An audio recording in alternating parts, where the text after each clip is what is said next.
I thank the Lord kasi napakaganda po ng mga topic na binibigay ni Lord sa atin. Alam mo ba, nakakatuwa siya kasi lahat connected po talaga. Ano? Connect ba? That it's making a statement. Alright? So, meron akong sinulat dito. When Gen Z awakens, they become fearless in their mission and emerge as agent of change. Palakpakan natin ang Panginoon. Grabe, ano? Sino mga Gen Z dito? Taas na kamay! Sino ang mga na-awaken na? Iwag-iway ang kamay! Wala, tulog. Sabi ko kung sino na-awaken dyan, iwag-iway ang kamay, ano? Kaya medyo pasensyahan niyo po ako ng konti. Medyo may dulas po yung labi ko, no? Kasi ako po ay FBI. Alam niyo po yung FBI? I am fully blooded Ilonggo. Kaya yung mga Ilonggo dyan, sabihin mo, Ari ko de! Ari ko de ah! Praise the Lord. Okay, so let's go to the topic that we have today. So, what is an agent of change? Sino nakarinig na itong ng the word agent of change? Meron na ba dito nakarinig? Wala pa? Ako narinig ko to sa opisina ko sa DHL dati when I was working there for 11 years. Meron kami tinatawag ng, you should be an agent of change. Sabi ko, sige. So advocate kami ng mga changes. Change in policy, change in processes, advocates of change, lahat na lang. Ano.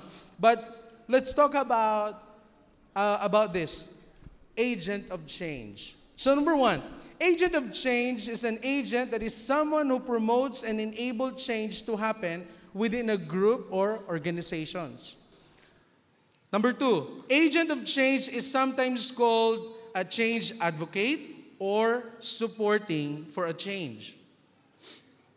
Number three, agent of change is someone who bring about change into a person or organization, community, and to the nations of the world. Bakit po ba natin kailangan ng agent of change? But you know what? I have observed this. Sa company, when we talk about change, maraming kinakabahan at maraming kumukontra. Tama po ba? Tingnan mo yung katabi mo, sabihin mo, isa ka siguro sa kumontra dati, no? Nag-change lang yung shift nyo, yung working hours nyo, isa ka sa unang nagreklamo. Tama po ba? No? Parang, ano na naman, change na to.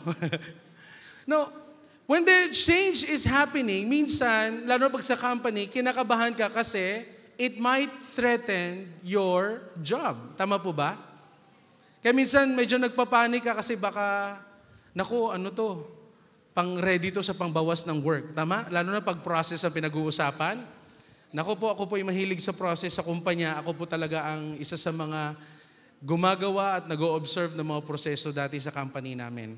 So, kaya nakikita ko, pag nag-implement na kami ng change, yung mga staff, iba na ang tingin sa amin. Tapos sasabihin sa'yo, hindi mo kasi kami naintindihan eh. You don't understand what we feel. We work very hard. And we are very busy. Minsan papakinggan mo na pag sinabi mo very busy, okay na, no?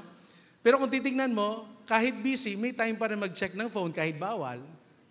Tingnan mo yung katabi mo, ayan na naman, maganda ka na. Amen? Ano pa? Kahit busy, kahit sa toilet ka sa opisina, sumisingit ka pa rin ng telepono mo. Hello? Baka duguan na naman kayo dito mamaya. Amen. Now, everyone wanted to have change in their lives. Meron ako po ditong sinulat na 5. Ano po ba itong 5 change na gusto mangyari ng tao sa kanyang buhay? The 5 changes that people wanted to have in their lives. Number 1, the change in health fitness, and habits. Sino mag-a-agree? Taas ang kamay. Gusto niya magbago ang health niya. Amen? Merong pagbabago sa fitness niya. Merong pagbabago sa habit niya. Amen? Pero bakit ang hirap magbago, no? Tama? I have a friend, he's a Syrian guy. He told me, he gave me a statement that strikes my heart. And then, from that moment, hindi ko na nakalimutan. Alam mo yung statement niya? Sabi niya, you know, Pastor, When your friend tells you to change, you better change. Because that person cares for you. When he tells you stop eating sweet, when he tells you eat only that is enough, you listen to that person. Because you know, Pastor, if the doctor will tell you, stop eating this, you have a problem already. And it's expensive. Sabi mo sa katabi mo, true? Is it true? Pag doktor na nagsabi sa'yo, don't do this, ibig sabihin, may problema ka na. And it's very expensive. Amen. Kaya palakpakan mo yung taong nagsabi sa'yo, dahan-dahan ka man sa pagkain mo, oy. Yung taong nagsasabi sa'yo, oh, tama na yan. Kaya mamaya, treat mo siya na shawarma. Okay, now, when people wanted to have change in their eating habits, sleeping habits, at kahit sa physical nila, kahit anong gawin nila, parang wala pa rin silang control to do it. Tama po ba? They still overdo things. They still overeat. They cannot control themselves. Ako po nasubukan ko, sabi ko, Lord, I wanted to be healthy. I just give you an example. Sabi ko, Lord, I wanted to be healthy. Lord, please help me. Sinabi ko yon, and then after that, meron kaming activity sa Ras Al Khaimah, and that is like a family day. Habang nagbo-bonfire, sabi ng Lord sa akin, no pork. Nagbukas ako ng mata ko, sabi ko, may nagsabi. Tapos nung sinabi ni Lord, may lechon na ginagawa habang that time, sabi ko. But you know what? Nung sinabi ni Lord sa akin yun, nawala agad yung appetite ko for that pork. Now, I'm not saying, this is only for me, ha? Baka sabi mo, sabi ni Pastor, no pork, no pork tayo lahat. Hindi ganun. Wala tayong ganyan. So, the moment I started changing that, hindi ako nag-pork, and then continuous po yun. Yun pala, and preparation yun sa health ko that I think last February, I found out, nung nagpa-check ako, naglagpas ang aking sugar level at yung cholesterol ko, mataas pala. Sabi ko, Lord, salamat. Kasi kung hindi mo ako sinabihan mag-start, baka problema ko na sugar ko, problema ko pa yung cholesterol ko. Hindi niyo ibig ko sabihin? Now, after few days, after few months, nagpa-check ako ulit. So what I did is, binigyan actually ako ng gamot na ititake ko daw sa sugar. And then I go to my tatay at sabi ko, Tay, itong bigay sa akin, blah, blah, blah. Ano pong gagawin ko? Sabi niya, ito lang ay sinasabi ko, my experience and only for me. Do you understand that? Hindi to applicable sa lahat. So sabi sa akin ni tatay, sabi niya, don't take it. Just eat properly. Do your thing the right way. Eat the right thing. And mag-exercise ka at kumain ka ng isda. Yun ang hindi ko makalimutan sinabi na tatay. So I keep that. Sinunod ko po yun. Nung sinunod ko siya, after 3 months or 4 months, nagpa-check ulit ako, ang sugar ko from 7.5 naging 6.4. Imagine? Kaya sabi ko, Lord, napakabuti mo, Panginoon. So ginawa ko, I just continue it. Ano ibig sabihin nito? When God wants to bring change in your life, you need to participate. There is something in us that we cannot change our life because merong something espiritu sa buhay mo na hindi mo kayang i-overcome. And today, ma-overcome natin yan. Amen. Amen. Sabihin mo, mukbang spirit, get out. Spirit of eat all you can, get out. Tapos after ng preaching, no, kumain, at ala, eat all you can tayo. We are healthy. Number 2, people wants to change in their career, no? But sometimes they're having hard time changing their career because of fear of losing something. Hello? And number 3, they want change in their finances. Bakit? Abay, ilang years ka naman ng mga hirap. Lagi na lang nagbabayad utang. Tama po ba? Baon na sa utang. And I agree with that. Yan ang mga bold talagang, yan ang mga pagpapalain ng Panginoon. Alright? Kasi pag ikaw naging honest ka dito, alam ni Lord, honest ka. Ano gagawin ng Lord? Be-bless ka niya. The Lord's going to bless you. Do you want change in the relationship? Balik tayo sa finances. Some people they want to change in their finances. They want to live an utang-free life, but they cannot. And some of us here was able to experience a financial breakthrough not because of business, but because of the miracle working power of God in their lives. Sabi mo sa tabi mo, it will happen to me. Change in relationships. No matter what you do, no matter how you reach out, you cannot still fix a relationship. Hello? Kahit nagpakumbaba ka na, lumuhod ka na, hinabol mo na, tumalikod pa rin si ate. Sabi mo sa tabi mo, kaya na anxiety. Okay?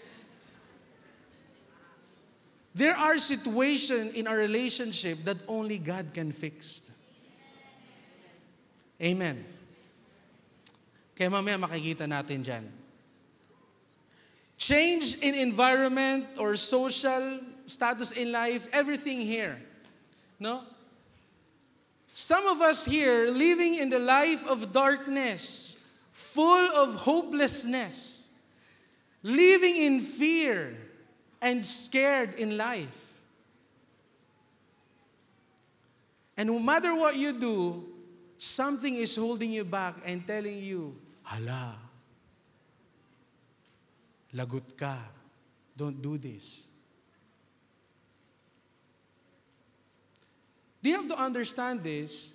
That life of a person without Jesus Christ, it's difficult. Living a life in this world without Christ in you, without the power of the Holy Spirit working in you, it will be a big struggle, my dear friend and my brother and sister. And change is just a hope, but it will never happen to you. Amen. People wanted to change their lives, but they cannot because they are harassed, helpless, oppressed, and depressed, and no one can help them because nobody preached to them. Let's open our Bible in Matthew chapter 9, 36 to 38. Makikita mo dito, sinabi mismo ng Panginoong Jesus. You know what He said? When He saw the crowds, everybody read with me. 1, 2, 3, go. When He saw the crowds, He had compassion on them because they were harassed and helpless, like sheep without a shepherd. Then He said to His disciples, the harvest is plentiful, but the workers are few. Ask the Lord of harvest, therefore, to send out workers into the harvest field. Nakikita ko po ito, no? Every time that there is an encounter with EGR, nasa likod kami, I can always see the heart of Nay Pastor Ramaylin when he see the power of God moving in the life of everyone. I saw her tears nagtumutulo sa kanyang mukha at ang sabi niya, anak, salamat na may encounter, no? Kahit ako sabi ko, Nay, salamat because nandyan kayo. Because without them, I don't know where am I. We can see and observe on how the devil oppressed people. They shouting, they are crying from inside because they want to let go but they cannot because the devil is holding their lives. Grabe. Kaya ako excited ako every EGR, every Encounter God Retreat, I'm so excited because every EGR is a new experience. Hello. Kaya maraming workers nagsasign up kasi sila gusto nila ma-experience. Pati sila nai-inspired, nai-empower. At sila din nakaka-experience ng change. Amen? Amen. Kaya mga volunteers dyan, kaway gayang kamay mo, volunteers ako. Praise the Lord. What does it take to become an agent of change? Isa lang. It takes a lot of love. Look at the person next to you. Love mo ba ako? Ay, paano kung katabi niya si crush? Sabihin mo, I love you with the love of the Lord. What it takes to become an agent of change, it takes a lot of love. Because God said, John 3:16, for God so loved the world, He gave His only begotten Son, and whosoever believeth in Him will not perish, but have everlasting life. Bakit takes a lot of love? You know why? Because of the love of God to us, He sent His only Son, Jesus, to die on the tree because He loves you. Palakpakan natin ang Diyos. It takes God's love to change the future of humanity, to bring hope and salvation to all. Imagine mo, this is the truth. If you don't have Christ, your destination is condemnation. That's the truth. But because God loves you, you know what David said? Sabi niya, sino ba ako? Isang tao. Who am I that you cared for me? No? It was David who said that. Son of man, that you loved me. Your love for God will help you endure all kinds of suffering that will come about in your life. Your love for God will take you to places as well. Ang tanong ko ngayon sa araw na to, how is your love towards God? Kamusta ang pagmamahal mo sa Diyos? Tingnan mo yung katabi mo. Kamusta ang pagmamahal mo kay Lord? Tapos, lumingin ka dun sa hindi mo napili na una. Sabihin mo, kamusta mo naman ang pagmamahal mo sa neighbor mo?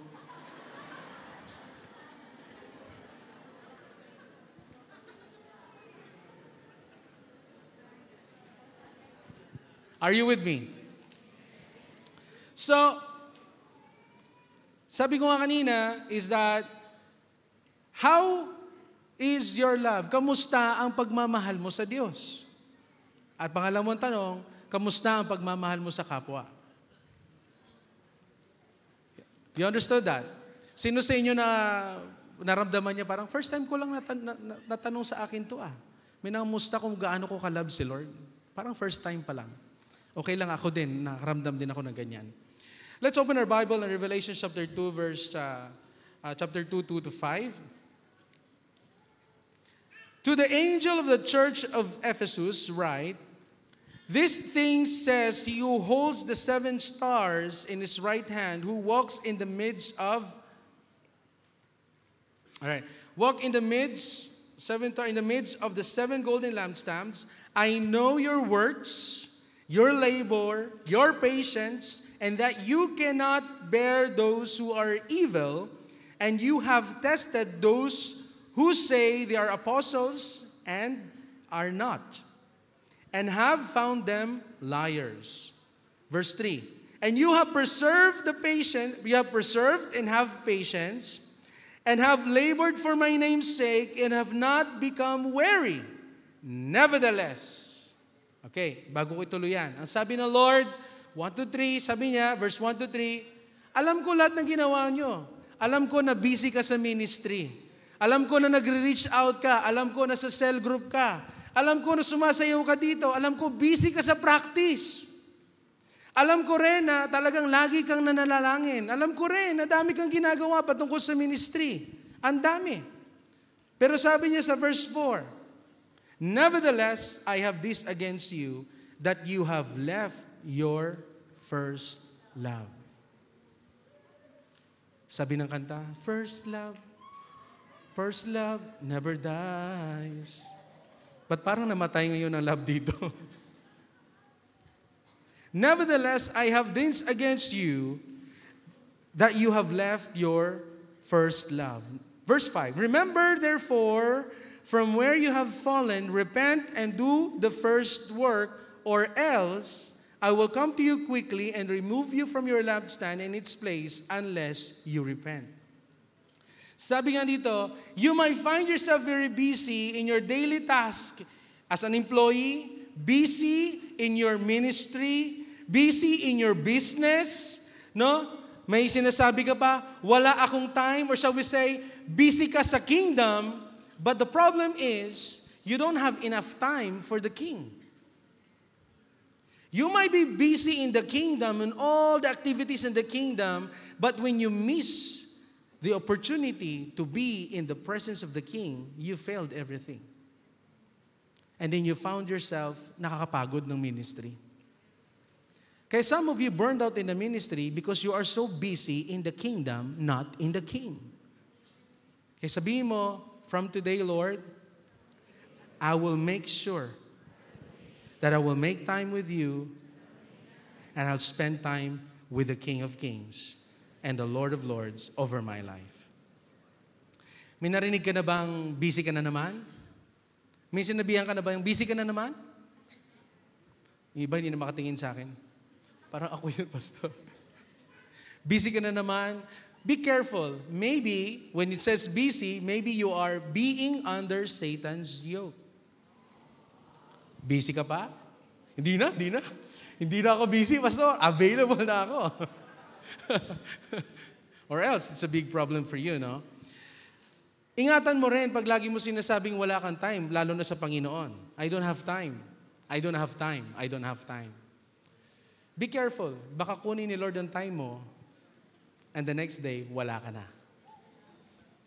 Sabi mo, wala na. Finish na. Buti na lang ka mo, nandiyan ka pa. Okay?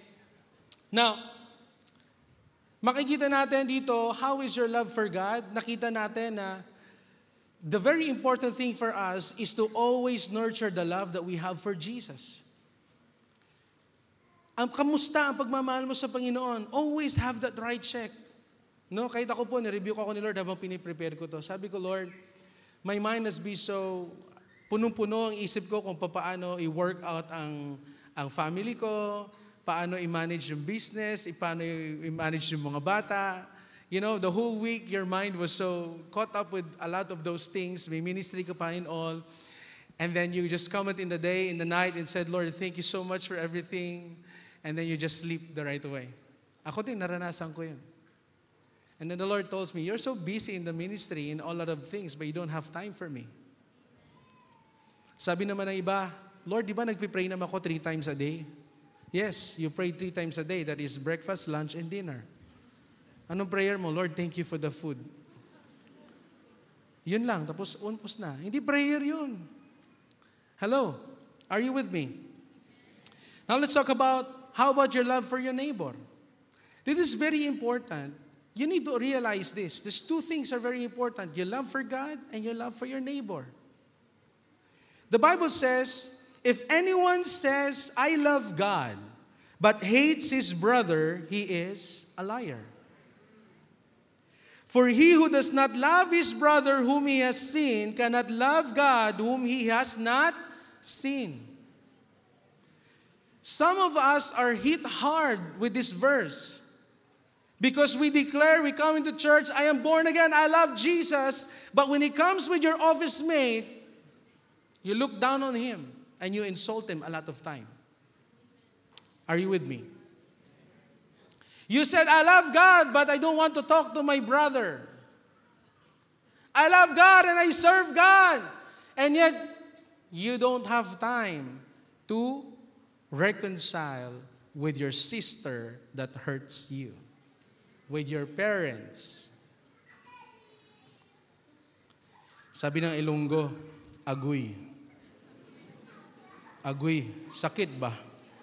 Dugo ng aking ng puso. Tagipusoon, dugo na.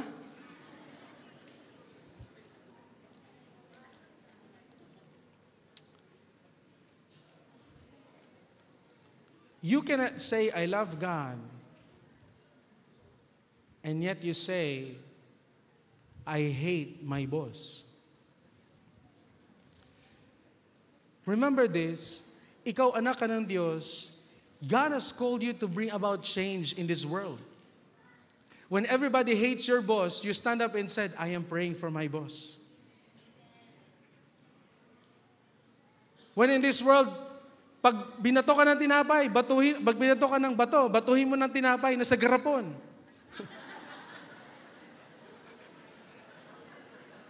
Kaya pala, duguan pa. Sabi yung tinapay, gusto na sa garapon, ano? It's not like that.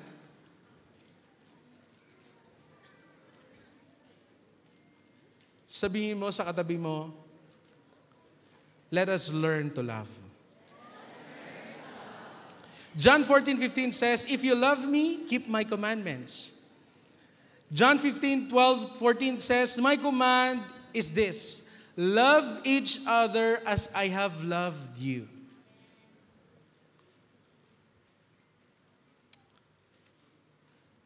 Alam mo, the sad truth about our lives sometimes,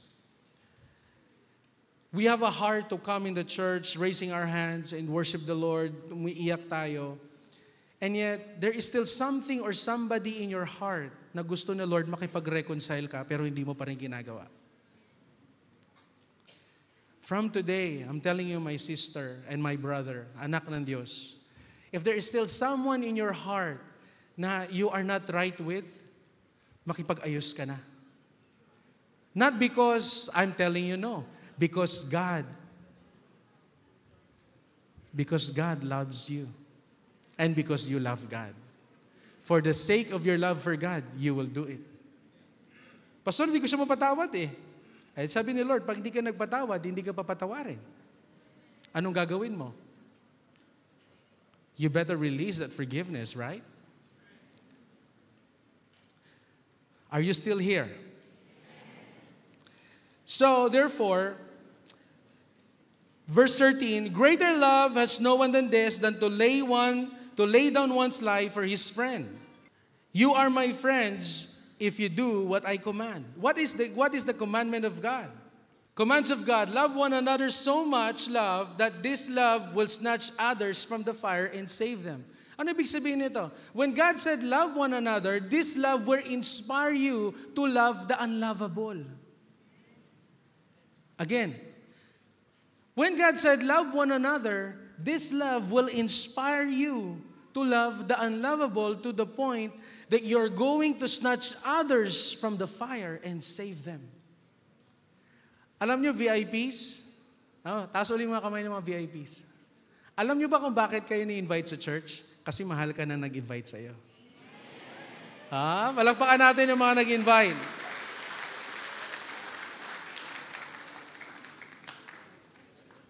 Sabi ko nga kanina, if you love God, you will learn to love people. You will learn to love the unlovable people. What are those people? The people who take advantage of you, the people who betray you, and the people who reject you.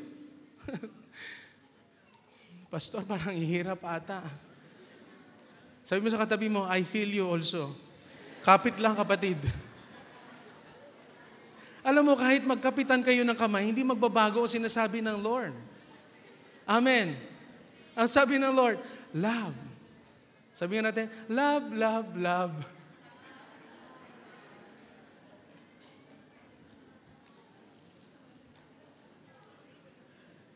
Because if you love God, you will bring about a great change in the lives of people.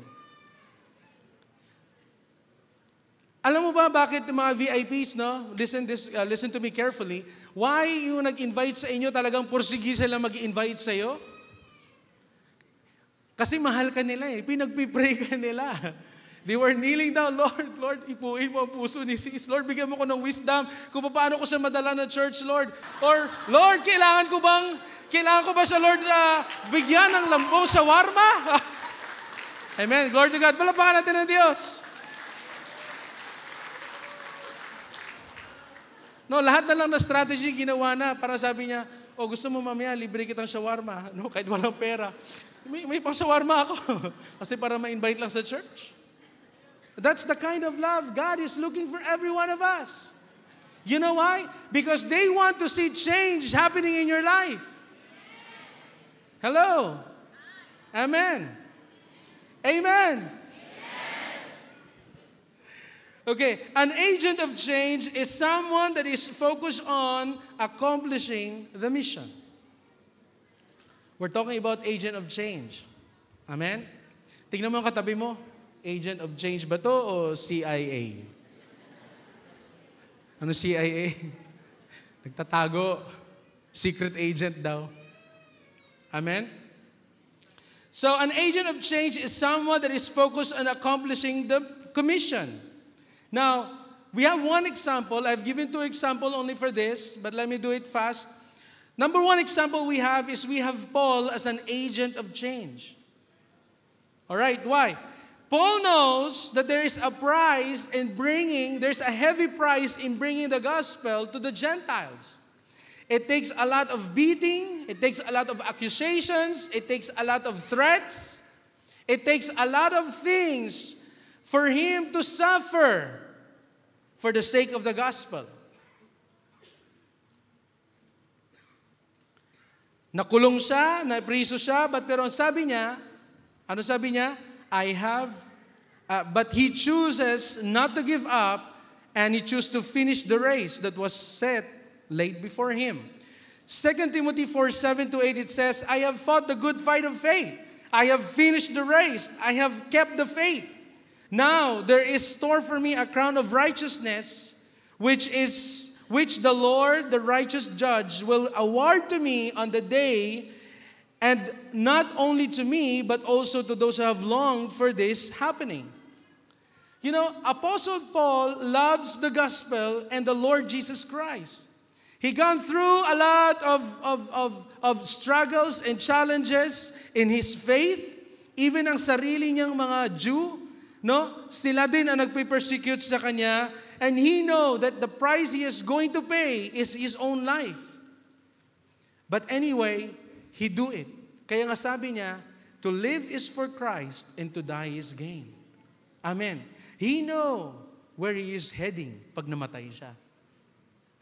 That kind of heart, Paul, no, meron si Paul, is to continue and finish the mission God has given him. You are a disciple on a mission. Amen. Now, every disciple on a mission, that's the reason why there's a mission. It means that you have something to do and something to accomplish. Amen. Ano yun?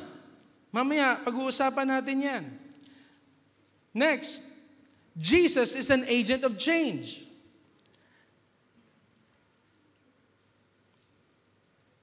Makikita natin, we were able to see that even though after all the healings and the miracles Jesus has done, amen, after he raised Lazarus from the dead, after he healed the blind, he made the lame walk, he rose one kid alive again from death, ano pa? Ang daming ginawa ng Panginoon. And yet, with all those miracles Jesus had done for the people, because He is so compassionate about the people. He saw people that they are suffering, they are enslaved, they are oppressed, but no one is leading them. Jesus came and healed the sick. Jesus came and delivered and set the captives free. Yung mga possessed, pinalayas ng Panginoon at nagkaroon ng deliverance sa buhay ng mga taong matagal nang inoppress ng demonyo. After all the wonderful things Jesus had done, at the end of the day, people still shouting, "Crucify Him! Crucify Him!" Kaya ngayon, sa dami na ginawa ng Diyos sa buhay ng tao, iiwanan pa rin niya ang Diyos at sasama sa iba. Is this true? Sabihin mo sa katabi mo, hindi ikaw yun, ha? Sila yun. Sila yung i-reach out natin. After all those beatings, even seeing Himself crucified at the cross, alam mo ba, sa sobrang pagmamahal ng Diyos sa bawat isa sa atin, at the end of it, ano bang sigaw ng Diyos? Father, Father, forgive them, for they do not know what they are doing. Even at that point, Jesus released forgiveness to us. Pero ikaw, bakit hanggang ngayon hindi ka pa nagpapatawad? Parang may narinig akong ugong. Hindi ko alam kung may motor dito. Excuse me. Is it true? Is it true? Sabi ni Matthew 9:36-38, ito lang yung sasabihin ko, babasahin natin. Sabi niya, when he saw the crowds, he had compassion on them because they were harassed, helpless, like a sheep without a shepherd. Then he said to the disciple, the harvest is plentiful, but the workers are few. Ask the Lord of the harvest, therefore, to send out workers into the harvest field. Let me go back a bit. Jesus is an agent of change na kahit na pinagdaanan niya ang lahat-lahat ng yon.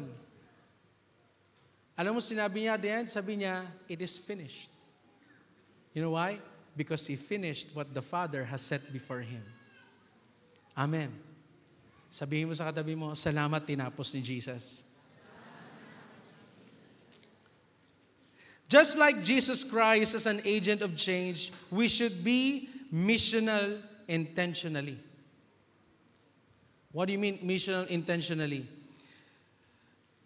You see, Jesus went and meet Peter. Amen? Intentionally go and meet Peter. Nung nakita niya si Peter sa bangka, nag-aayos ng net niya, he was fixing his net, and he was very, very tired because he worked so hard and he caught nothing. Some of you, overtime a lot, work so hard, when the salary comes, when you check, it's still zero. Sabi ng isang kausap ko, sabi niya, pumasok daw ang pera sa kanya, pag text niya, ba't wala na yung pera? Hinatak daw ng bangko. Sabi ko, ganun ba? That is a big problem, my friend. Now, Jesus met Peter and showed him, I know you're tired, Peter, but I want you to throw your net. And Peter experienced the catch of a lifetime that he never experienced all his life. And because of that encounter, Peter's life was changed. Amen? Glory to God. Palakpakan natin na Diyos. Kay Lord. Sige.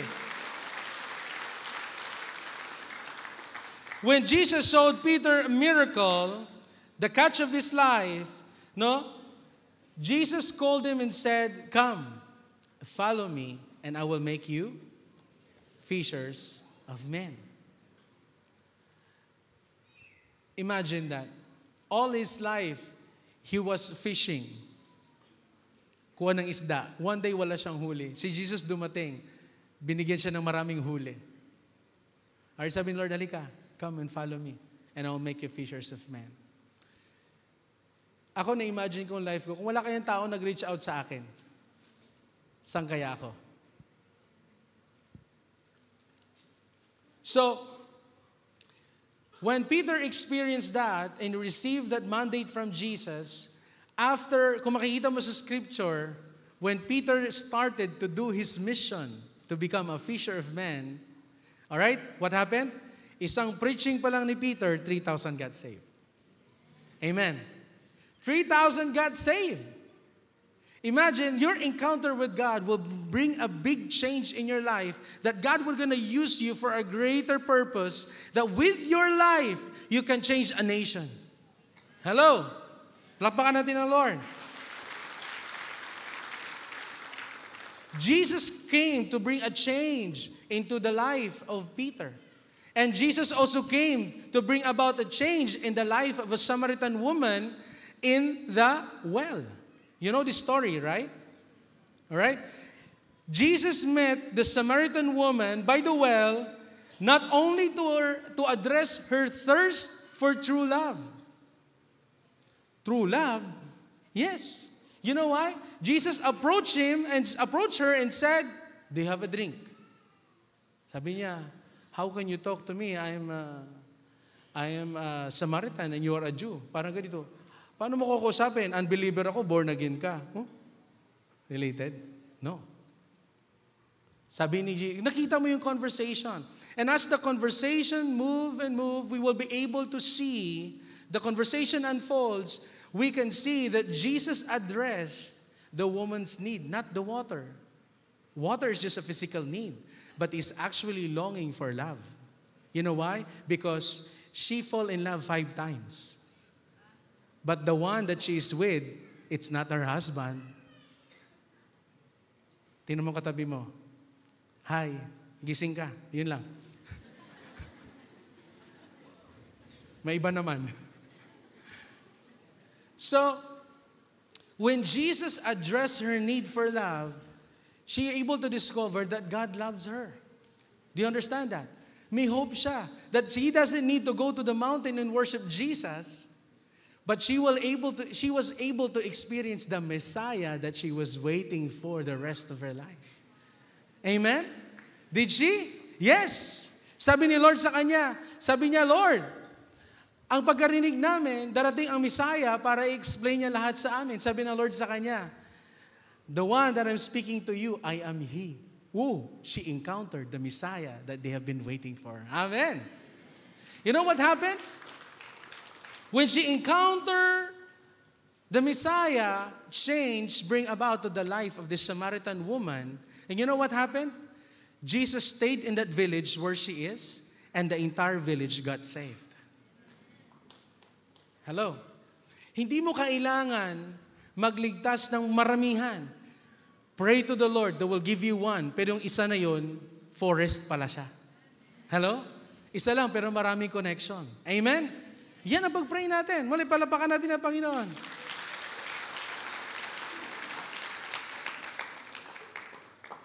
Jesus saved you for a reason. Jesus got you delivered for a reason. Because God wants you to be an agent of change. Look at the person next to you. Be an agent of change.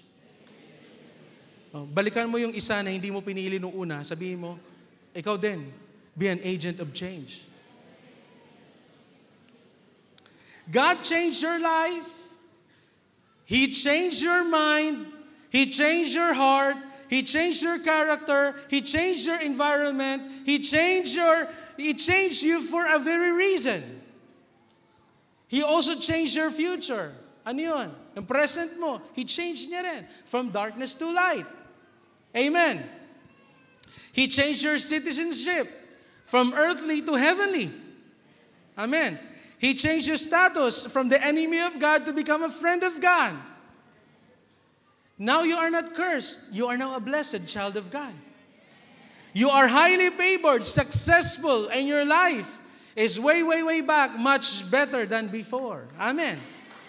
That's the kind of change God has given to you because you are an agent of change. Kaya sabi ko kanina, why do we need to change? Why God changed your life? Why He delivered you? Why He saved you? Because God wants you to experience change for you to be an agent of change to someone else's life.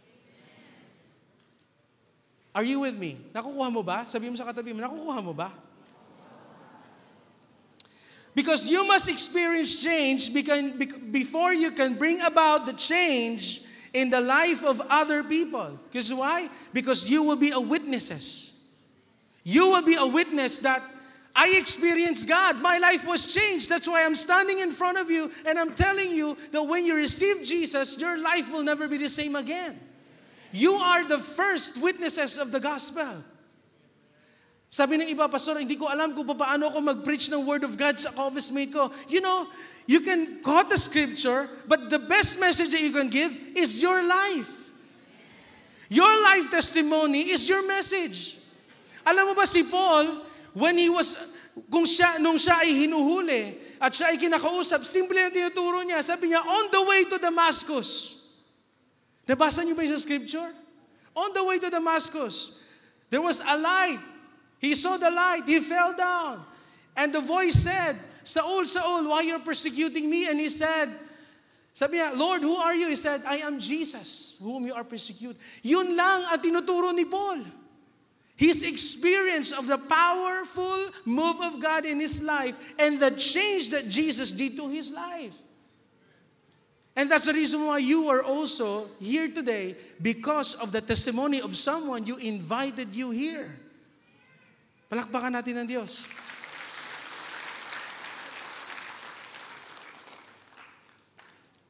Sabi na 2 Corinthians 5:17, sabi niya, it is no longer I who live, but Christ. Therefore, if anyone is in Christ, he is a new creation. It's no longer I who live, but Christ live it. No? Ang sabi niya, therefore, if anyone is in Christ, he is a new creation. The old is gone, and behold, all things are new. Sabi mo sa katabi mo, may pagbabago. May pag-asa. Yung katulad mo, kaya pang magbago. That's good news. As an agent of change, you must also experience the change in your personal life. That's why the scripture confirms. If you have a relationship with Christ, your life will change. Amen. Every agent of change, you must be born again. You must have a born-again experience. Sabi na John 3:3, Jesus answered him, I assured you and most solemnly say to you, unless a person is born again, when you say born again, it means reborn from above or spiritually transformed or renewed and sanctified. He can never see or experience the kingdom of God. So unless a person transformed, he can never see the kingdom of God. Kaya every agent of change must be born again. Kasi you yourself experience that change. Then, as an agent of change, we must be one in Christ in crucifixion and live like Jesus Christ. Galatians 2:20, it says, for I have been crucified with Christ. It is no longer I who live, but Christ lived in me. And the life I live now is I live by faith in the Son of Man whom will love me and give Himself for me. What do you mean, Pastor? It means that it's no longer the old Pastor Mark is working in my life. It's no longer the old Emerson who is so arrogant, who is so grabe magsalita. No, it is the new Emerson now with Christ that is full of love. It is no longer now the old, sino magiging ko sample dito? Sino ba natutulog dyan? Tawagin ko nga. No? Your life has been changed and transformed. It means that you live a life that people can see the character of Christ in you. Amen. Next, an agent of change must be moved by the power of the Holy Spirit. They said that MBPS, agent of change. Ba, MBPS, agent of change. Sabi nila, megabytes per second. No. It's a speed, right? Internet speed. But for us, we are more faster because we are moved by the power of the Holy Spirit. Amen? Jesus said, Acts chapter 1 verse 8, but you will receive the power when the Holy Spirit comes on you, and you will be my witnesses in Jerusalem, in all Judea and Samaria, and to the ends of the earth. Everybody say witnesses. And the Pentecost, Peter and disciple received the power or the move of the power of the Holy Spirit. That's the reason why when they preach, when Peter preached, 3,000 got saved. It says in Acts chapter 2, 37 to 41, when people heard this, they were cut to the heart and said to Peter and the other apostles, brother, what shall we do? Now sometimes, cell leader or ikaw na agent of change, you preach Jesus, you have this fear in your heart, baka hindi siya makinig sa akin. Tama po ba? Sino nagkaroon ng ganitong klaseng feeling sa heart niya? Maybe he doesn't believe my message. Baka hindi ko siya ma-convince. You know what? It is not your job to convince. It is not your job to convince people, but it is the work of the Holy Spirit to convict people of their sin or convict people of the message that you're preaching to them. All you have to do is be the witness of Christ's change in your life and preach the gospel of Jesus Christ. Sabi ng verse 40, sa Acts chapter 2, verse 41, sabi niya, those who accepted this message were baptized and about 3,000 were added to their number daily. Are you still with me? May natutunan ba tayo? Amen. As an agent of change, we have mandate and commission to proclaim the gospel of Jesus Christ. What is our mandate? Our mandate says in Luke chapter 4, verse 18 to 19, the Spirit of the Lord is upon me because He has anointed me to proclaim the good news to the poor. He has sent me to proclaim freedom for the prisoners and recovery of sight to the blind, and to set the oppressed free, to proclaim of the Lord's favor. That is our mandate. You can see our mandate. Everyone look at here. Let's read it one more time. I want you to read it. 1, 2, 3, go. The Spirit of the Lord.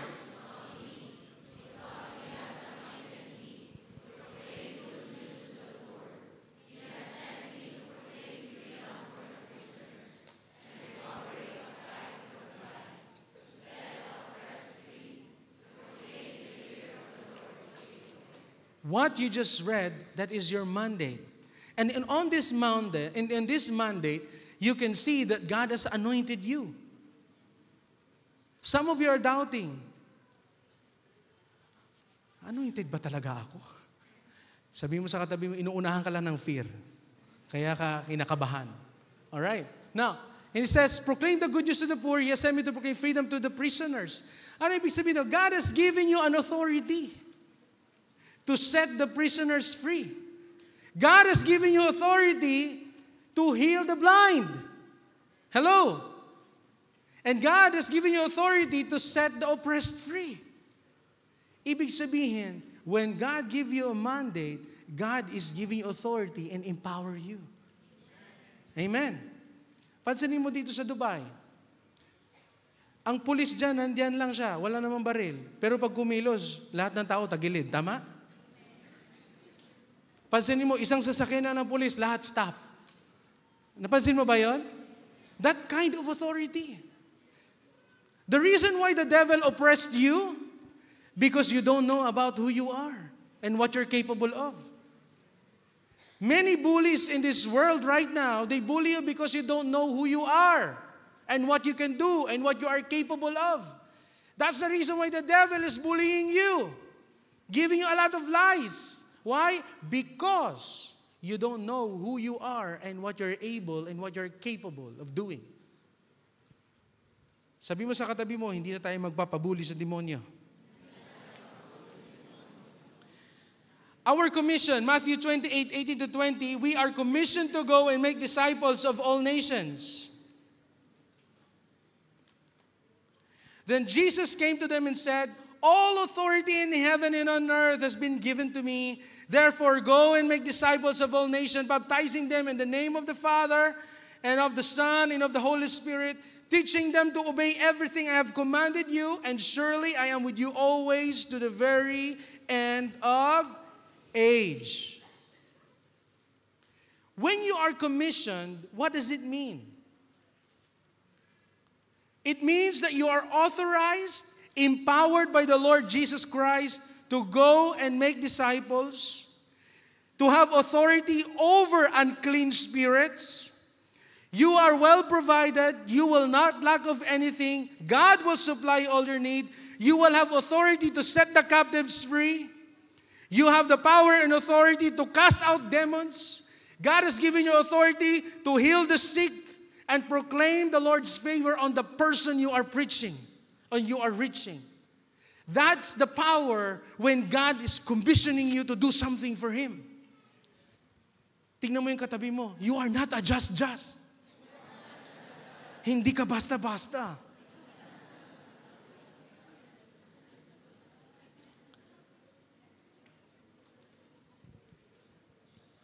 Grabe, no? Kaya mga cell leader, don't be afraid to do what is right. Don't be afraid to preach. At huwag ka may sakit doon sa cell group mo, sabi mo, sige, subukan natin, pag-pray kita. Ala, subukan? Baka subukan. When you know your authority, you have a confidence. Confidence ka. Alam mo ba ang confidence mo to face trouble is based on the knowledge that you have. If you know who you are and what you can do and what you're capable of doing, even Satan will come out from hell and said, hi, you will say, go out. Hello? Sabi na iba, Pastor, gumapang sa pader.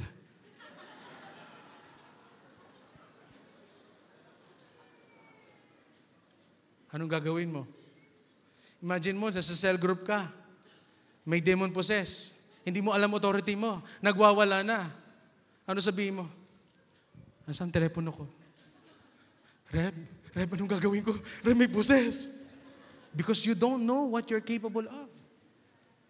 When you are a cell leader, when you proclaim the gospel of the Lord, you are doing the commission of God. And you are commissioned. You are empowered. God has given you authority. The devil must submit to you. The devil must listen to you. You will heal the sick person because you know who you are. God has given you that mandate. Kaya sabi mo sa katabi mo, do not fear. Conclusion na tayo. May natutunan ba tayo? We're learning something? Palakpakan natin ang Lord. Nagpalakpak sila kasi conclusion na daw. We can make a difference because why? You are an answer to your neighbor's need for a lifetime change. You are the solution to their problem, whatever it is. The greatest problem of humankind, it's not about money, it's not about their sickness, it's about they don't have a relationship with God. That's it. Because sickness, diseases, poverty, curse in life comes in a person's life because of sin. Why? Because they don't have a relationship with God. But when you change, when you're starting to have a relationship with God, the power of Satan in your life is being destroyed. And you are now changed from darkness to light. You become from enemy of God, now you are called a children of the living God. Imagine mo yung change na yun. Amen. Therefore, my brother and sister, be an agent of change. You have been anointed. You have been appointed, empowered to pray for the sick, and they will recover. You will set the captives free by destroying the works of the devil, and you are commissioned to proclaim the gospel. All you have to do is to take a step of faith and do it. Turn to the person next to you and said, let's do it. Come on, sabi mo, let's do it. Na-realize mo ba sa gabing ito, sa hapon na ito, sa araw na ito, that there is such authority God has given you? If you're listening to my voice, what I'm teaching you right now, it will give you boost in your confidence when you preach the Word of God. God is telling you, there's a lot of people that need change, but there is nobody's answering the call to be an agent of change. Isa sa mga taong i-reach out natin, yung mga taong nawawala. Ano yun? Hinahanap ko yung sarili ko eh. Yan yun, mga hinahanap nawawala. Yun ang mga hinahanap natin.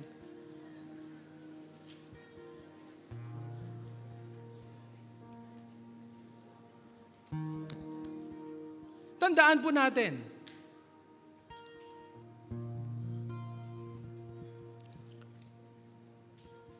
how far you have gone through if there is no one who proclaim the gospel of Jesus in your life. Sa layo na ng tinakbo mo kasama ang Panginoon, paano kaya? Isipin mo ngayon, paano kaya ang buhay mo kung walang isang tao ang nag-reach out sa iyo? What kind of life do you have right now? Anong klaseng buhay meron ka? When I was writing this message, na-realize ko, sabi ko, I must be grateful with my sister Jackie. Sa kapatid ko, sa ate ko, si Jackie. Maliit pa lang ako, mga sing edad ata ako maliit pa ako, mga edad ako ni Hadasa. Yung Hadasa, yung panganay ko. Siya yun, yung magandang babae dyan. Si Hadasa, anak ko. Yung kapatid ko na to, she is always bring me to the church. Ako naman, attend lang ng church. And, well, kakwento ko ba to? Sa naalala ko, pag dumadating ako sa church, pagdating ko sa pinto, hallelujah, amen, praise God, maraming salamat sa pag-atid mga kapatid. Sabi ko lang, uwian na. Tapos pagdating ko, kainan. Sabi nila, magaling ka talaga mag-timing, Brad, no? Bata pa ako yun ang lagi sabi sa akin yan, no? But, nasanay ako, dinadala niya ako sa church, and then one time, kwento ko kanina sa mga VIPs, there was a calling that says, lapit kayo dito kung gusto niyo magkaroon ng relationship kay God. I was standing at the back. Sabi niya, taas mo kami, taas ko lang kamay ko. Sabi niya, lumapit kayo dito na gustong magkaroon ng relationship sa Diyos. Ako ayoko lumapit. Basta nasa likod lang ako. And I can feel that something is pushing me to go sa harap. Kaya nung lumapit ako sa harap, doon na yun nangyari yung kunwento ko kanina. That I can see the very hand of God touch my head. Parang kuryente bumaba sa paa ko. And I was kneeling, I was crying. And the words that came out of my mouth, it says, Lord, forgive me. Lord, forgive me. Lord, forgive me. And then after that, my life has never been the same again.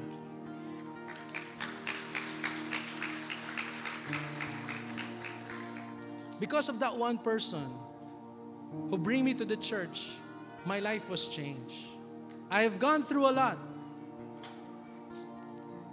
I've gone through a lot of challenges in my life, and yet, I never give up. I keep on holding because of someone who rescued me from the file of hell. Ikaw din.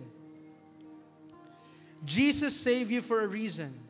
He changed you for a reason to be an agent of change to someone else's life. Are you ready for it? Fear and unbelief is the only weapon Satan will use against you so that you will not do what you are called to do.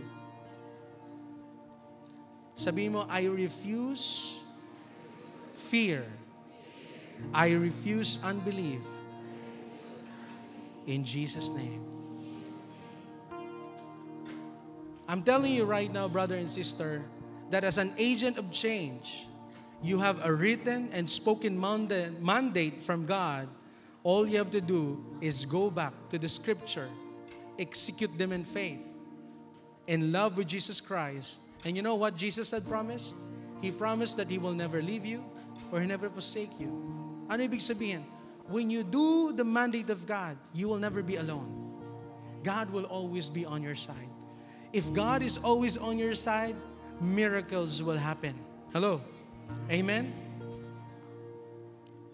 You are not just an agent of change, but you are a man and woman of faith with a promise. A promise of victory, a promise of success, a promise that you are highly favored, blessed, healthy life, and your name is written in heaven. Lahat ng mga gusto maging agent of change, I want you to stand up. I want everyone to stand up.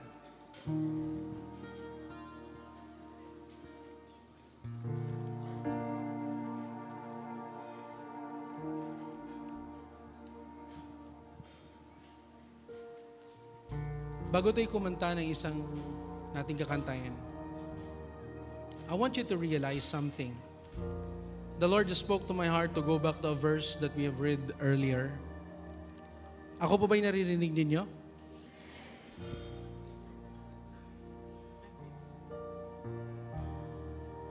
Hallelujah. Are you ready?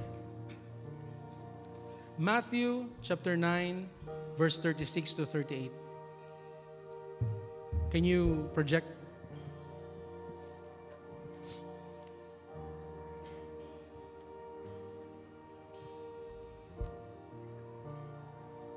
I want you to see, I pray that the Lord Jesus will open your spiritual eyes and will open your heart in the scripture. As we read that passage, are you ready, sister? Matthew chapter 9, verse 36 to 38. Kindly project it, please.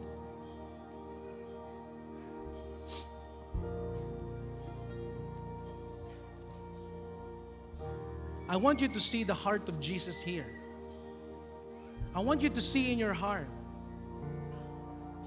Sino ba to mga tao sa paligid ko, sa buhay ko, that they are harassed and helpless? Jesus said, when He saw the crowds, He had compassion on them because they were harassed and helpless. Their life is crazy. They're living in a life full of pain, full of trouble. They don't have any hope at all. Jesus said, they are like a sheep without a shepherd. Then He said to His disciple, the harvest is plentiful, but the workers are few. Are you one of the few? Are you one of the few? Do you identify yourself right now as one of the few? Or ikaw pa yung taong kailangan pa i-reach out sa Panginoon? Kaya kung ang buhay mo ngayon, nakikita mo, na parang helpless ka, wala ka magawa sa buhay mo, walang pagbabago sa sitwasyon mo, deteriorate na yung health mo, lahat ng kaguluhan nangyari sa buhay mo, I'm telling you, my friend, you need Jesus. But as for you, na matagal ka ng Kristiyano, this call is for you. Be an agent of change. Kung ikaw binago ng Lord, kaya din ni Lord baguhin ang kapatid mo, kaya ni Lord baguhin ang boss mo, kaya ni Lord baguhin ang mga taong malalapit sa iyo. Because with God, nothing is impossible. All you have to do and said, Lord, here I am, send me. God is already sending you.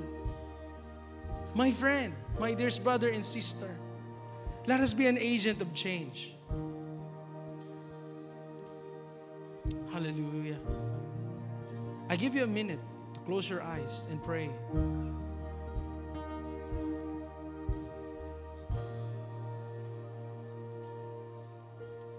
Hallelujah. I pray today that the Lord will stir up your heart to have compassion for the lost. Oh, Holy Spirit, move into the life of your people today and let the compassion flow in their hearts right now and to see how you see the world. Lord, that they will become, from today, Lord, that they will stand as an agent of change. That they know today that we have a mandate to go and preach Jesus in the lives of the people closest to us. That they too need Jesus. Oh, Jesus. Lord, we need your grace and mercy. Thank you, Father.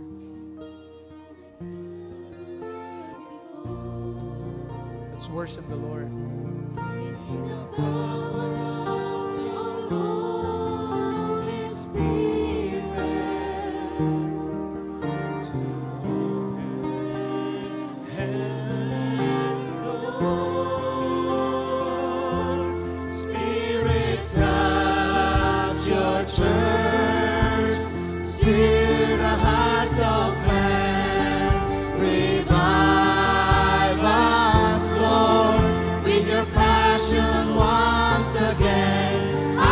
To care for others like Jesus cares for me. Let your rain fall upon me.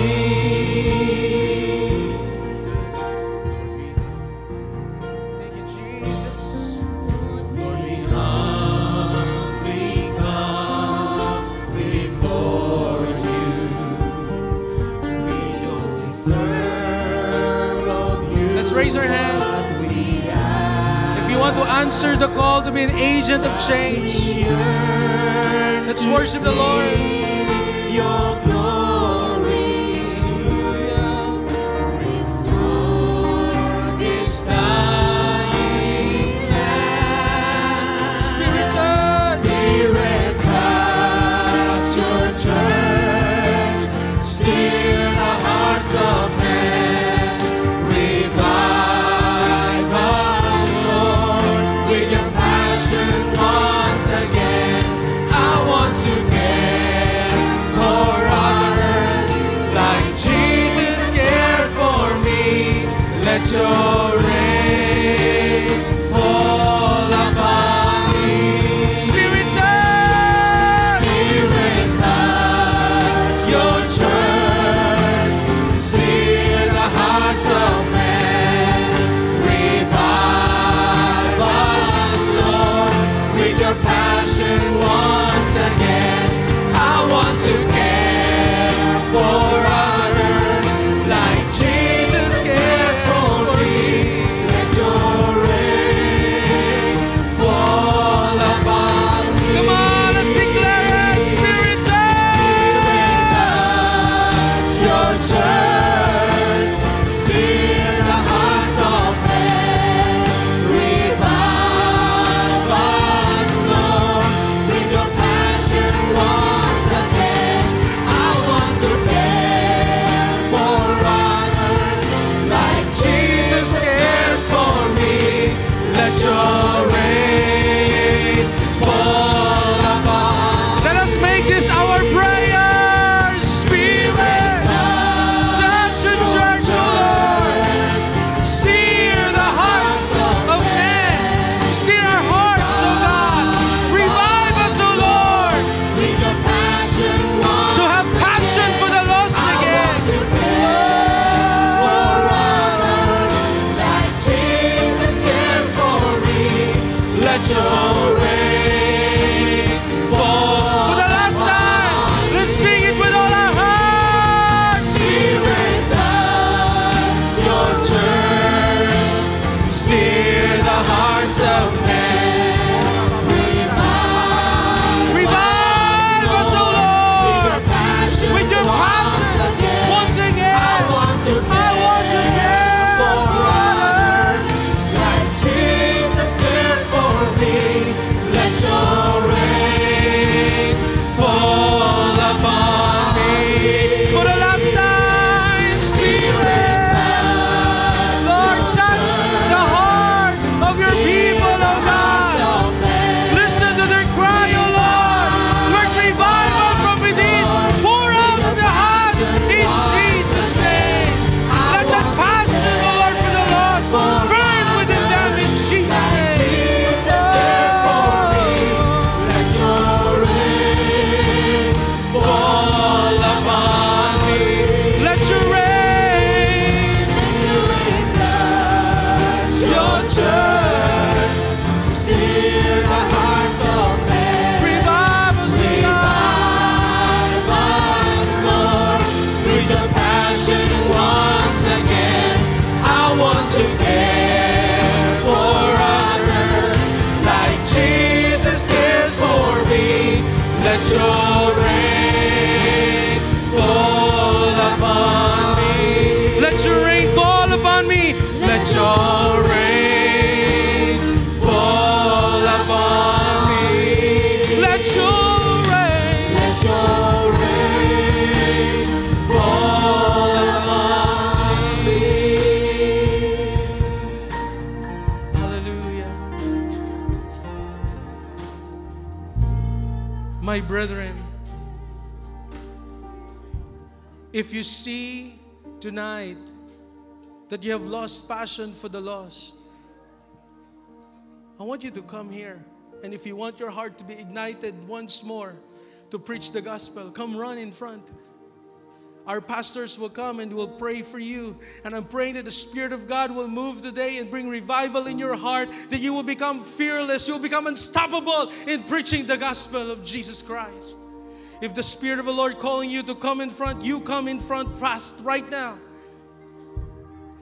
And if you want your heart to burn for the lost souls, come in front. Kung nawawalan ka na ng compassion sa mga lost, It's time for you to go back. It's time for you to come here. It's time for you to come here. Lord, use me.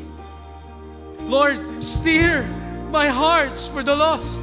Allow me to have a beat, oh Lord God. Allow me to feel your heartbeat for the lost. Lord, I want to win people for you. But I can't. There's something holding me back. It's time for you to come here. If there's something that is holding you back, today is the day of your deliverance. Come on, I want you to take this opportunity to ask the Lord, Lord, steer my hearts for the lost once more. I want to care for others like Jesus cares for me. Bring this fire back into my heart, Lord.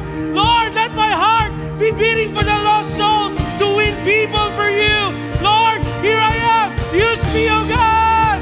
Lord, come running to you. Hallelujah. Spirit, touch your church. Oh.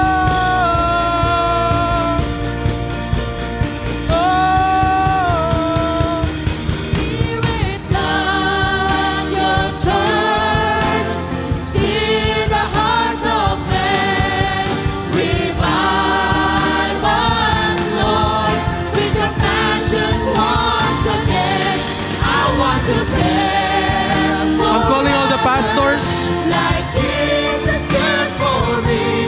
Calling all the pastors to pray. If you want a fresh touch from the Lord, revival in your heart, come in front.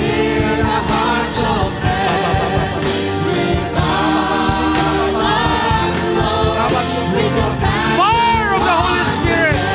Lord, with revival, fill the hearts of men in Jesus' name. In the name of Jesus. Fire of the Holy Spirit. Oh, Spirit. Lahat ng mga preacher, please come, pray.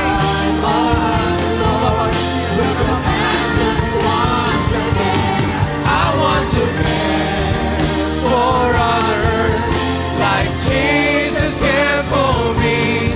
Let your rain fall. Huwag kang umalis dito na hindi nare-revive ang puso mo. Let the Lord touch your heart of compassion for the lost. Let the Lord stir up that fire in your heart.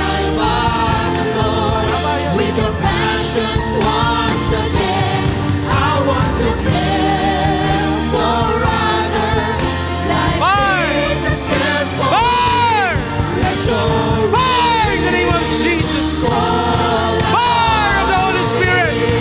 If you want revival in your spiritual life, come here. Run. Come in front. Receive the fire of the Holy Spirit. with your passions once again, I want to care for others. Lahat ng mga preacher, kahit sa EGR, punta po kayo dito.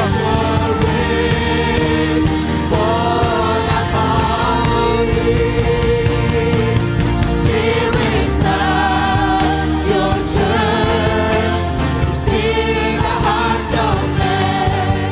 Revive us, Lord, with your passion once again. I want to care for others like Jesus cares for me. Let your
as your prayer to the Lord. Revive us, oh Lord, with your passion. I want to get for others like Jesus cares for me. Let your rain fall upon me. Let your rain. Spirit, touch your church. Still the hearts of men. Revive us, Lord, with your passions once again. I want to care for others like Jesus cares for me. Let your rain Let your rain. fall upon me. Let your rain. Let your rain fall upon me. Let your rain. Let your rain fall upon me. Thank you, Jesus.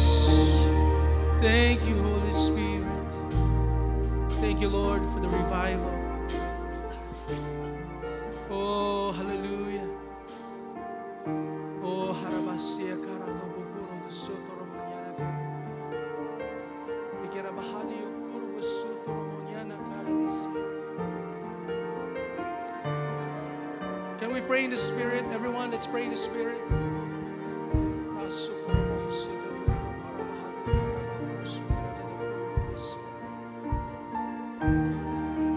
Oh, thank you, Lord.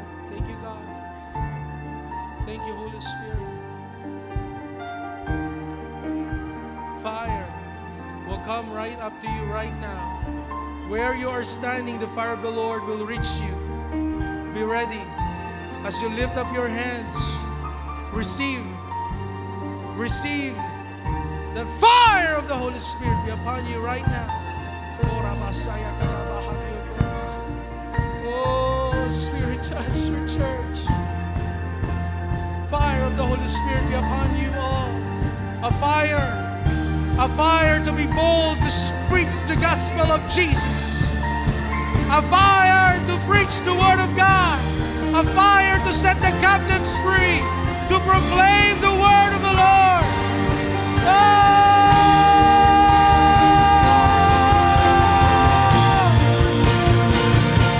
Spirit, touch your church. Steer the hearts of men. Revive us, Lord, with your passion once again. I want to care for others like Jesus cares for me. Let your rain fall upon me. Let your Let your rain fall upon me. Let your rain of Let fire. your rain fall upon me.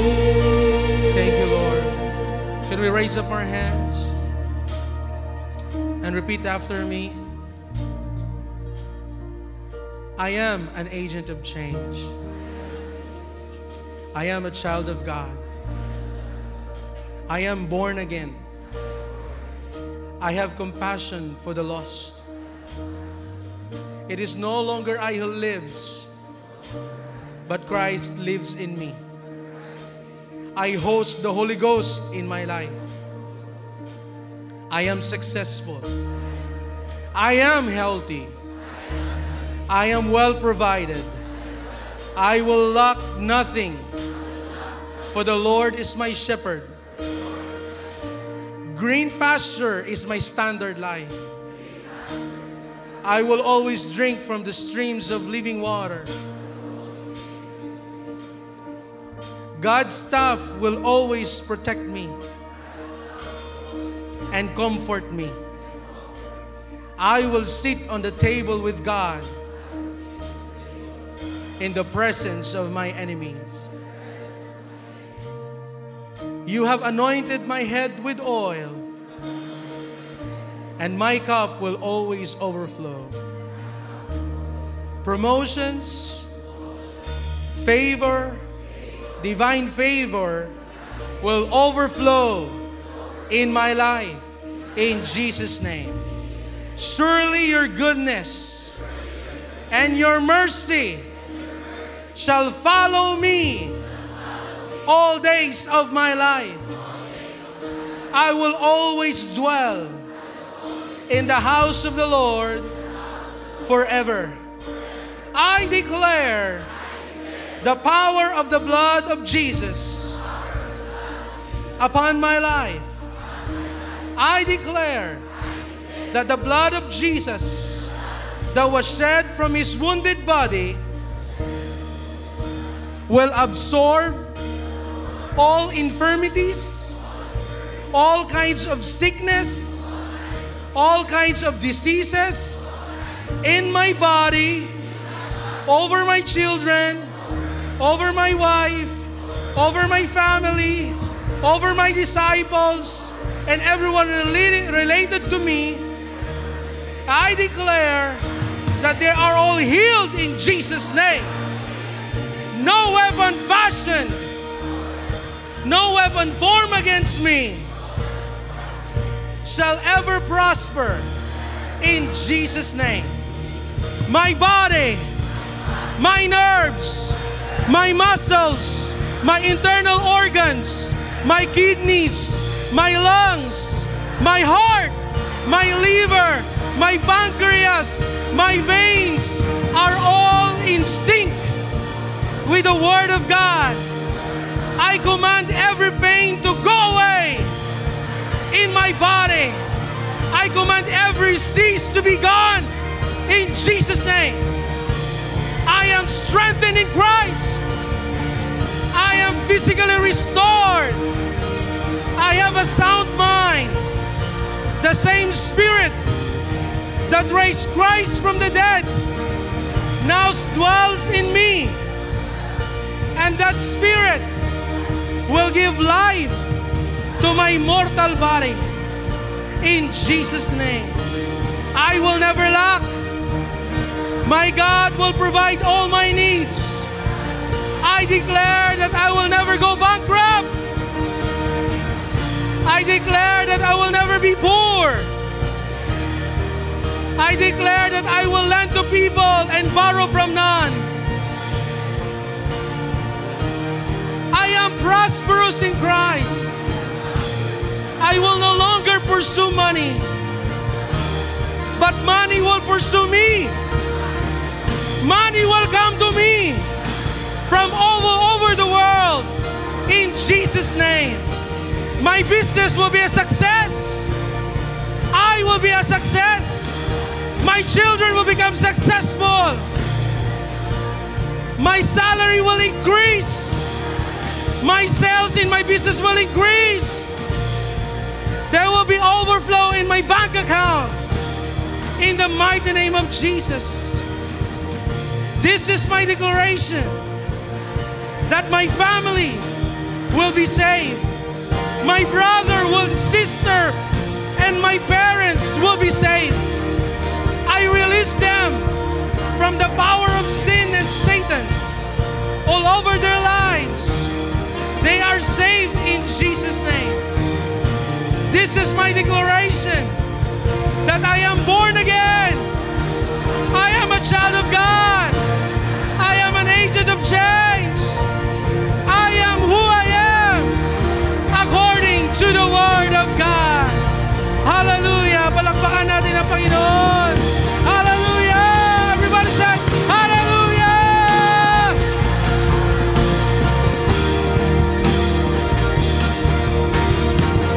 Thank you, Father. Now I want you to raise your hand. Raise your hand for the benediction. For the benediction. Now to Him who is able to strengthen you according to my gospel and the preaching of Jesus Christ, according to the revelation of the mystery that was kept secret for long ages but has now been disclosed, and through the prophetic writings has been made known to all nations according to the commands of the eternal God, to bring about the obedience of faith And to Him who is able to do far more abundantly than all that we ask or think, according to the power at work within us, to Him be the glory in the church and in Christ Jesus throughout all generations, forever and ever. In the mighty name of Jesus we pray. Amen and amen. All the children of God shout, Amen! Hallelujah! Once again po, welcome po kayo dito sa Tahanan ng Diyos. And welcome to Wi-Fi Win World Harvest International. At kami po ay nagagalak at nandito po kayo lahat. Amen? And sabi ko nga kanina, matagal na po namin kayo pinagpipray. At natutuwa kami kasi you are an answer to our prayer. Amen? So, ba't po kayo namin pinapunta dito? It's not because we want you to involve in a religion, something like that. This is not all about religion. You know that, no? Kung religion lang naman, wag na. But this is more than that. Amen? Let me tell you a story, a very short story lang. Around 24 years ago, somebody invited me in the church gathering like this, and I was in your position. Where you're standing right now, I was also the same standing in front of the preacher when he invited me to come into the front, into the stage. Now, what happened is, that preacher talks about Jesus Christ. So I said, well, I know Jesus. Everybody knows Jesus, right? Everybody knows that He is the Son of God, correct? And, well, we come every Sunday to know Jesus and we worship Him, correct? But basically, I know Him by name, but I don't have a relationship with Him. So the preacher said, any one of you, I'll invite you to come in front and to start to have a relationship with Jesus. So I come and I responded positively. And then when he started praying the prayer of acceptance, I uttered the same word. I said, Lord Jesus, I accept you in my heart to be my Lord and Savior. You know, after that prayer, while I was standing, I saw a big hand in my vision touching my head. And from my head down to my feet, I feel the power of God moving in me. And I cry a lot. And I found myself crying, and then the words came out of my mouth, the words that keep on coming back and forth in my mouth that says, Lord, please forgive me. Lord Jesus, forgive me. Lord, forgive me from all the sins I have done against you. Those are the words that keeps on bubbling out of my mouth. You know, after that experience I had with God, the reason why, after that experience, my life has never been the same again. And that is one of the reasons why I'm here in front of you right now, giving that testimony that my encounter with God changed my life. I don't know what kind of situation you are in right now. I don't know what you've been struggling with. But there's one thing for sure. That time that I was standing the same where you are, and I said, Lord, I give my life to you. You know what I experienced? The love of God. And when I experienced the love of God, my life has never been ever the same again. Something new happened to me. Who wants change in your life? You want change? You want change, right? Of course. Later, we will discuss a lot about change. But today, everything that change starts with a relationship with Jesus. It's not about religion. You know, the Bible said, let me quote you the scripture. John 1:12, it says, but all who did receive Him, who believed in His name, He gave them the right to become the children of God. Before you and me become a children of God, there must be an agreement with God. Am I correct? You can say that, Lord, you are my Savior. Some of you know the leaders of this country, right? Every one of you know. You know him. But the question is, does he know you? When you say hi, will he say back, hi? I don't think so. Can you run after him in Dubai Mall? Hi? No. But if you have a relationship with him, you can come with an open arms. He will come and He will accept you. That's that kind of relationship what I'm talking to you right now. That from today onward, you can have a personal relationship with God, that you can come to Him as who you are.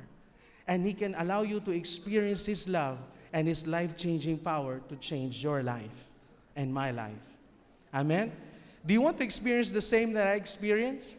All you have to do is follow the simple of prayer, a prayer of acceptance. This prayer of acceptance will not involve you into any religious that, you're a member of this church after this. No. We're only talking about your start of having a relationship with God. Amen? So if you're willing, I invite you to bow down your head and pray after me.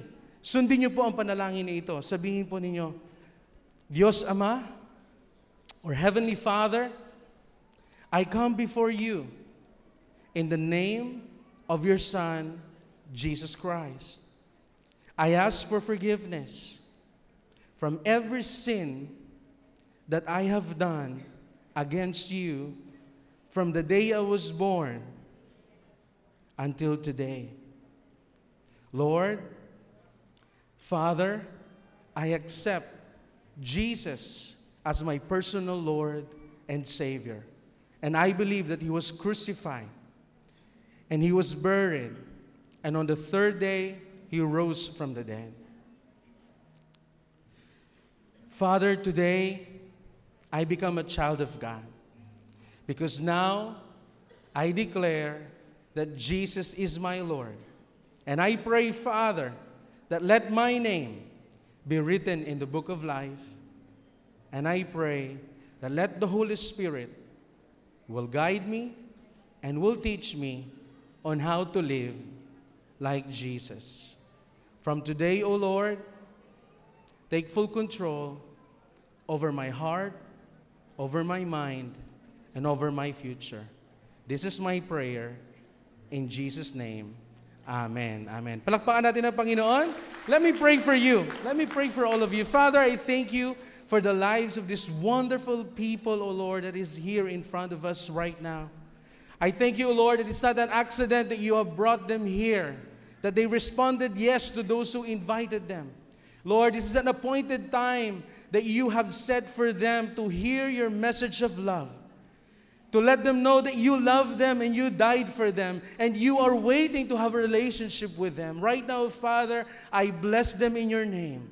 And I declare, Lord, that the favor of heaven will be upon their lives. And whatever challenges, situation that they are in right now, or even struggles, Lord, I know that from today, they can overcome it. They can go through with it. They are already blessed because they become a children of the living God. They become your children, O Lord.